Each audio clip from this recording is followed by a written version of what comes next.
آج کی ویڈیو میں ہم حضرت ابراہیم علیہ السلام اور ان کے بیٹے حضرت اسماعیل علیہ السلام کی قربانی کا واقعہ بیان کریں گے۔ ہزاروں سال پہلے کا واقعہ ہے۔ حضرت ابراہیم علیہ السلام آرام فرما رہے تھے۔ آپ نے خواب میں دیکھا کہ اللہ تعالیٰ آپ سے فرما رہے ہیں، اے ابراہیم، اپنے سب سے پیاری چیز کو میری راہ میں قربان کرو۔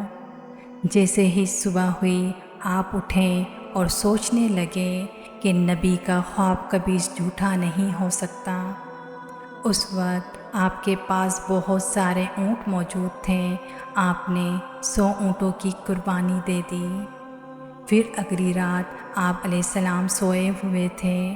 آپ نے پھر خواب میں دیکھا اللہ رب العزت آپ سے فرما رہے ہیں، اے ابراہیم، اپنی سب سے پیاری اور عزیز چیز کو میری راہ میں قربان کرو۔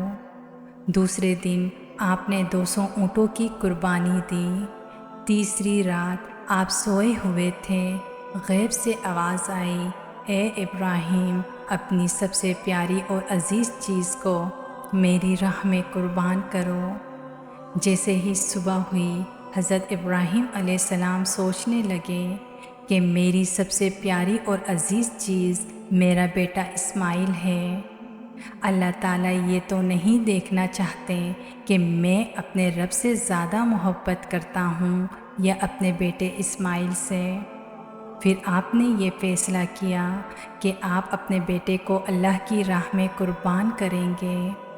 حضرت ابراہیم علیہ السلام اپنی جوزہ بیوی ہاجرہ کے پاس آئے اور فرماتے ہیں، اے ہاجرہ، اسماعیل علیہ السلام کو تیار کرو، نئے کپڑے پہناؤ، آج میں اپنی دوست کی دعوت میں جا رہا ہوں۔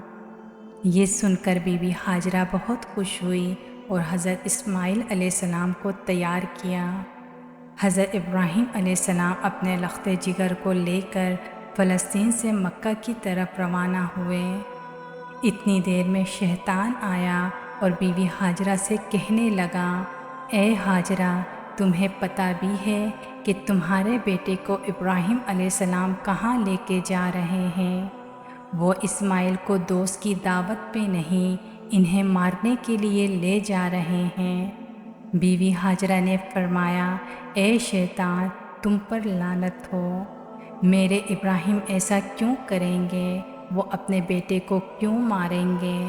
تو شیطان بولا کہ حضرت ابراہیم علیہ السلام نے خواب میں دیکھا ہے کہ انہوں نے اپنے بیٹے کو قربان کرنا ہے، اس لیے وہ اللہ کی راہ میں اسماعیل علیہ السلام کو قربان کرنے جا رہے ہیں۔ تو بی بی ہاجرہ نے فرمایا، اے شیطان، تم پر خدا کی لعنت ہو، اگر یہ ہمارے رب کی طرف سے حکم ہے تو ایسے ایک اسماعیل تو کیا ہم ہزاروں اسماعیل بھی اللہ کی راہ میں قربان کر دیں گے۔ پھر شیطان حضرت اسماعیل علیہ السلام کے پاس آ کر کہنے لگا کہ تمہیں پتہ ہے تمہارے بابا تمہیں کہاں لے کے جا رہے ہیں؟ وہ تمہیں اللہ کی راہ میں قربان کرنے کے لیے لے جا رہے ہیں۔ تو حضرت اسماعیل علیہ السلام نے فرمایا، میرے بابا مجھے اللہ کی راہ میں قربان کر دیں، اس سے بڑی خوش قسمتی اور کیا ہو سکتی ہے میرے لیے۔ پھر شیطان یہی سوال لے کر حضرت ابراہیم علیہ السلام کے پاس آیا اور کہنے لگا، اے ابراہیم، تم اپنے لخت جگر کو کیوں قربان کر رہے ہو؟ تمہیں پتہ بھی ہے کہ تمہاری قربانی قبول ہوگی بھی یا نہیں ہوگی۔ یہ تمہارا بیٹا ہے تو تم اسے قربان نہ کرو۔ پھر حضرت ابراہیم علیہ السلام پتھر اٹھا کر شیطان کو مارتے ہیں اور اسے لعنت دیتے ہیں۔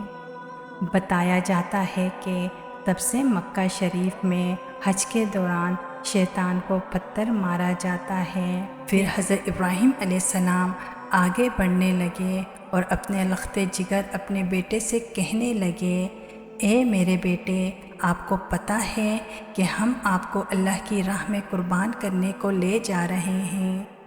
تو حضرت اسماعیل علیہ السلام نے فرمایا کہ اے میرے بابا جان، میرے لیے اس سے بڑی خوش قسمتی اور کیا ہو سکتی ہے کہ ایک اللہ کے نبی مجھے اللہ کی راہ میں قربان کرنے کے لیے لے جا رہے ہیں۔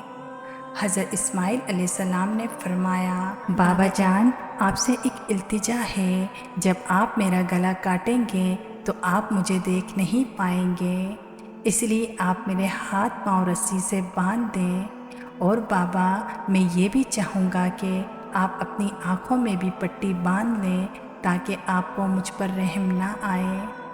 پھر حضرت ابراہیم علیہ السلام اپنے بیٹے کے ہاتھ پاؤں باندھ دیے اور اپنی آنکھوں میں بھی پٹی باندھ لی۔ پھر حضرت ابراہیم علیہ السلام اپنے بیٹے کو لٹاتے ہیں اور چھری کو پکڑ کر اللہ تبارک تعالیٰ سے فرماتے ہیں، اے میرے رب تو مجھے ایک تو کیا ہزاروں اسماعیل بھی قربان کرنے کو کہتا تو میں تیری راہ میں قربان کر دیتا۔ یہ کہہ کر جیسے ہی حضرت ابراہیم علیہ السلام نے حضرت اسماعیل علیہ السلام کی گردن مبارک میں چھری چلانے لگے تو اللہ تعالیٰ نے حضرت جبرائیل کو حکم دیا، اے جبرائیل جلدی سے جنت میں جاؤ اور وہاں سے ایک جانور لے کر حضرت اسماعیل کی جگہ پر رکھ دو۔ حضرت ابراہیم علیہ السلام اپنے امتحان میں کامیاب ہو چکے ہیں۔ جیسے ہی حضرت ابراہیم علیہ السلام نے چھری پھیری اور اپنی آنکھوں سے پٹی کھولی تو کیا دیکھتے ہیں، ان کا بیٹا اسماعیل علیہ السلام خیریت سے ان کے ساتھ کھڑے ہوتے ہیں، اور نیچے دیکھتے ہیں کہ ایک دمبا حضرت اسماعیل علیہ السلام کی جگہ پر قربان ہو چکا ہے، وہ دمبا جن کو لوگ بھیڑ بھی کہتے ہیں۔ حضرت ابراہیم علیہ السلام نے اللہ تبارک و تعالیٰ کا شکر ادا کیا، تبھی غیب سے آواز آئی، اللہ تبارک و تعالیٰ فرماتے ہیں، اے ابراہیم تیرے اس امتحان کو قیامت والے دن تک یاد رکھا جائے گا، اور تیری سنت کو ایمان والے ہر سال یاد کریں گے اور میری راہ میں جانور قربان کریں گے۔